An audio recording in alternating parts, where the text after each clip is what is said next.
Iya, selamat pagi, siang, ataupun malam dari Mbak Ayu. Pada kesempatan kali ini, eh, kami dari ADA berisikan ada saya dan Dava ingin mempresentasikan hasil kreatif brief yang telah kami olah dan kami buat. Seperti saya seperti saya sebutkan sebelumnya, kelompok kami terdiri dari saya, Andre Febdan dengan NIM 15320064 dan ada Dava Haki dengan NIM 15320073. Ya, jadi brand yang akan kami buat kreatif briefnya pada kesempatan ini adalah IM3. Siapa yang tidak mengenal IM3, sebuah brand operator yang identik dengan warna kuning ini. Ini gambaran singkat terkait brand IM3 itu. Nah, lalu masuk ke brief dan situation analysis. Jadi perlu diketahui bahwa IM3 adalah anak perusahaan telekomunikasi Indosat yang telah berdiri sejak 1967. Untuk IM3 sendiri baru resmi terbentuk di tahun 2001. IM3 hadir sebagai upaya pemenuhan kebutuhan terkait teknologi telekomunikasi yang sedang berkembang di saat itu. Hingga kini, IM3 hadir demi memajukan teknologi telekomunikasi di Indonesia. Nah, lalu untuk visi misi perusahaan, untuk visi IM3 mencanangkan visinya yakni menjadi perusahaan telekomunikasi digital terdepan di Indonesia. Sedangkan untuk value yang mereka pakai pertama ada lead. Lead itu L yang pertama tentang lampaui batasan untuk menghasilkan kinerja terbaik bersama tim yang kuat. Lalu ada E, eksekusi pembangunan jaringan berkualitas video yang kompetitif. Ada A, aktivasi percepatan B2B sebagai mesin pertumbuhan baru. Lalu ada D, dapatkan kepercayaan dan berikan layanan terbaik dengan kualitas dan harga sepadan. Lalu ada value kedua terkait terpercaya, peduli, tekad menjadi yang terbaik, berjiwa muda dan cepat. Terlihat bagaimana IM3 ingin mendorong diri menjadi pelayan konsumen yang amat sangat baik dengan harga sepadan, terpercaya dan cepat. Begitu. Kita lanjut. Untuk produknya, IM3 sendiri ada beberapa varian produk, tapi utamanya terbagi atas dua, yakni prabayar dan pasca bayar. Untuk pasca bayar hanya ada paket Prime di mana sudah mencakup semuanya, tetapi sistem pembayaran itu setelah menghabiskan kuota yang disediakan, begitu. Lalu ada prabayar itu untuk pilihan paket prabayar ada beberapa opsi layanan seperti kartu perdana, Freedom U, Freedom Internet, dan Freedom Combo. Yang ditampilkan di layar adalah Freedom U, Freedom Unlimited, di mana memberikan kuota khusus dengan batasan maksimal seperti yang tertera dan juga ada Freedom Internet begitu. Lalu ada untuk di 2022 project ini ada collaboration di mana mencanangkan konser 50 kota untuk rasakan jaringan baru. Jadi konsep yang dihadirkan oleh M3 di mana mereka menargetkan 50 kota untuk dibuatkan sebuah konser. Tujuan utama mereka adalah semakin mengenalkan IM3 dan segala perkembangannya kini dengan target kaum muda. Collaboration berkolaborasi dengan musisi dari berbagai macam jenis. Tidak hanya menghadirkan konser, Collaboration juga menghadirkan pertunjukan teater. Lanjutkan oleh teman saya Dava. Oke, untuk pembahasan selanjutnya kami telah meriset dan menganalisis tentang SWOT atau Strength, Weakness, Opportunity, dan Threat. Pada poin strength kami menemukan pada poin pertama yaitu harga yang lebih relatif murah daripada kompetitornya. Pada poin kedua, variasi paket yang ditawarkan cukup banyak. Pada poin ketiga, IM3 ini mempunyai sinyal yang kuat dan stabil di daerah perkotaan. Untuk poin weakness-nya, terdapat satu poin yaitu persebaran sinyal yang belum luas merata hingga ke sudut negeri. Untuk poin opportunity-nya yang pertama yaitu meningkatnya kebutuhan akan internet. Yang kedua, penggunaan smartphone semakin masif. Untuk poin threat-nya yang pertama yaitu jangkauan sinyal di Indonesia yang kurang merata. Yang kedua, penggunaan layanan Wi-Fi di rumah-rumah. Yang ketiga, pesaing atau provider lain yang jumlahnya tidak sedikit. Next. Untuk pembahasan selanjutnya, kami juga meriset terkait aspek PEST, yaitu yang pertama aspek politik, dengan poin pertama, upaya pemerintah dalam pemerataan dan perluasan akses internet di Indonesia. Yang kedua, pemerintah yang gencar memperluas jaringan 4G.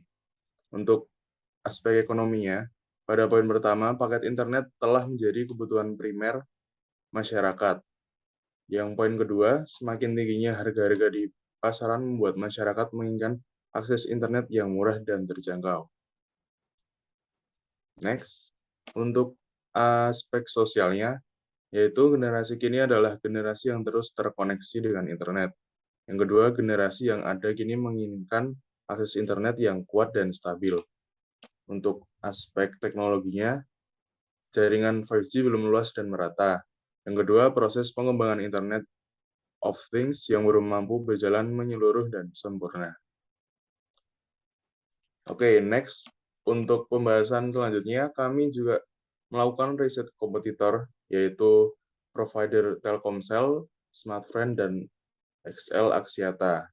Untuk provider Telkomsel sendiri, Telkomsel dikenal dengan akses internet yang kuat dan stabil.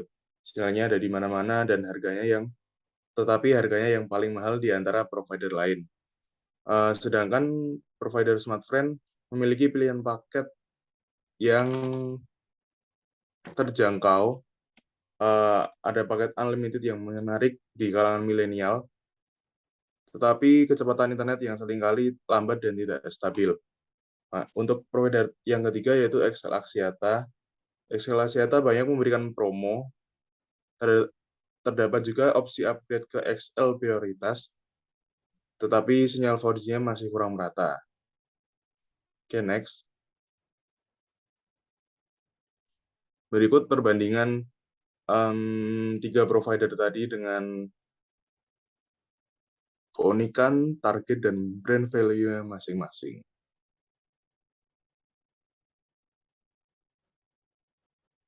Oke, next. Oke, berikut tabel laporan penjualan dari 4 provider yang tadi tersebutkan, termasuk di dalamnya IM3. Terlihat dari tahun 2018, 19, dan 2020. Next. Untuk selanjutnya, yaitu pembentukan target audience persona. Bisa dilihat di PPT. Kami memiliki target audience persona seperti karyawan 23 tahun, pekerjaannya karyawan, maksudnya masih single, hobinya belanja online shop, musik, dan traveling.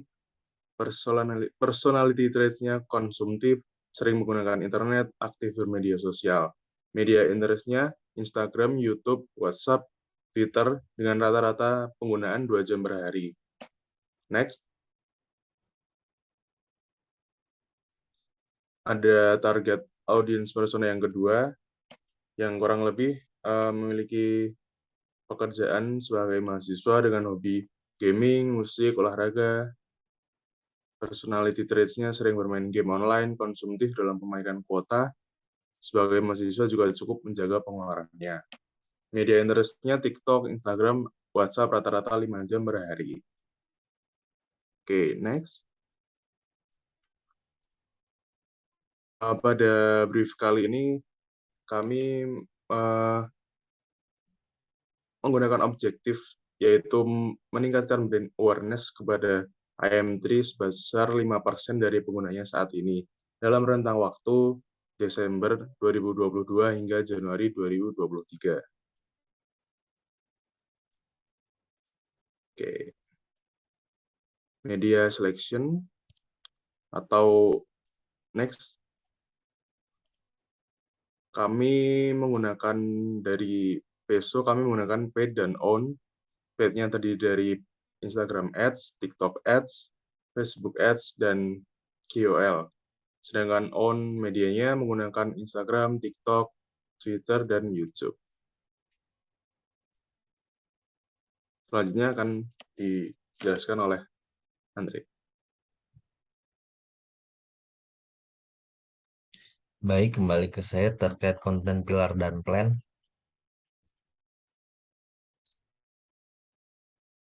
Untuk konten pilar kami membaginya ke dalam tiga kategori. Yang pertama edukatif, interaktif, dan entertain. Di mana edukatif itu memiliki tujuan menjelaskan apa saja pilihan paket data yang dimiliki, keunggulannya dan pembedanya dengan paket data lain. Jadi sisi edukatif yang kami bangun adalah informasi yang dapat kami sampaikan terkait produk-produk kami sehingga mengedukasi masyarakat luas tentang kami lebih lanjut. Lalu ada interaktif, menghadirkan konten-konten yang mampu menghadirkan interaksi dengan konsumen sehingga tercipta kedekatan emosional dengan konsumen.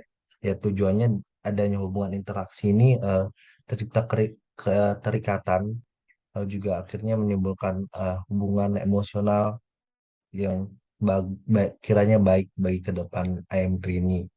Lalu ada entertain atau menghibur, memberikan trivia tentang informasi yang berkaitan dengan lifestyle dan penggunaan internet sehari-hari.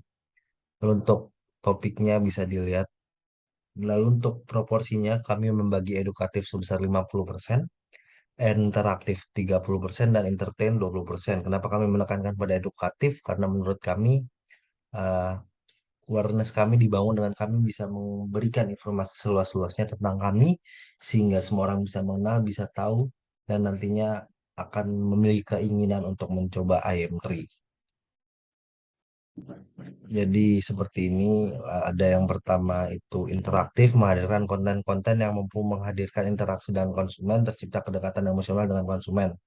Feeds, TikTok, Instagram Story. Lalu entertain menghadirkan konten-konten yang mampu menghibur sehingga menaruh minat untuk mengenal mengetahui IM3. Jadi kami menggunakan media Reels, TikTok, YouTube, dan YouTube Ads. Lalu edukatif menghadirkan konten-konten yang mampu mengedukasi konsumen tidak hanya edukasi secara umum, tapi juga menghadirkan edukasi tentang produk IM3 dari Reels, TikTok, dan Feeds. Lalu KPI yang kami gunakan untuk Instagram dengan matriks impression, followers, dan reach seperti yang tertera berikut. Jadi untuk followers kami menargetkan peningkatan hingga di angka 220.000 followers. Lalu untuk TikTok, utamanya kami menekankan pada meningkatkan jumlah followers yang ada kini menuju 1,4 M. Lalu untuk YouTube, matriks kami utamanya di subscriber, meningkatkan hingga ke 530.000 subscriber. Lalu untuk uh, planning uh, konten kami seperti yang ditampilkan di layar.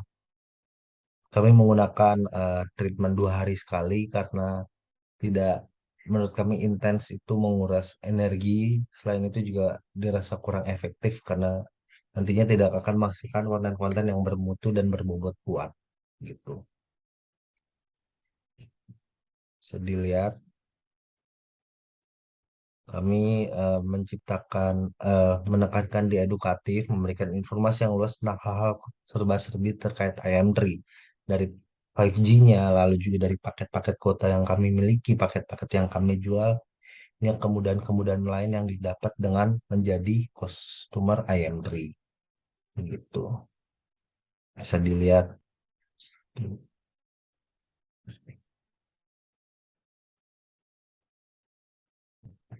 Lalu untuk budgeting bisa dilihat untuk iklannya kami menganggarkan untuk TikTok Ads, Instagram Ads, dan YouTube Skippable Ads seperti bagaimana paid media peso yang telah kami tampilkan sebelumnya. Lalu kami juga menganggarkan untuk produksi film pendek yang nantinya akan tayang di YouTube kami itu sebesar 15 juta untuk biaya produksinya.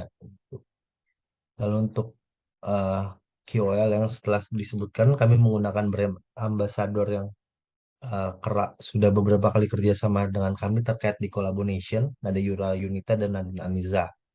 Untuk event MA, eh, ketertarikan lewat konten-kontennya menjadikan kami untuk mau bekerja sama dengannya. Mungkin sekiranya sekian dari kami, kurang lebihnya demikian. Atas perhatiannya kami ucapkan terima kasih.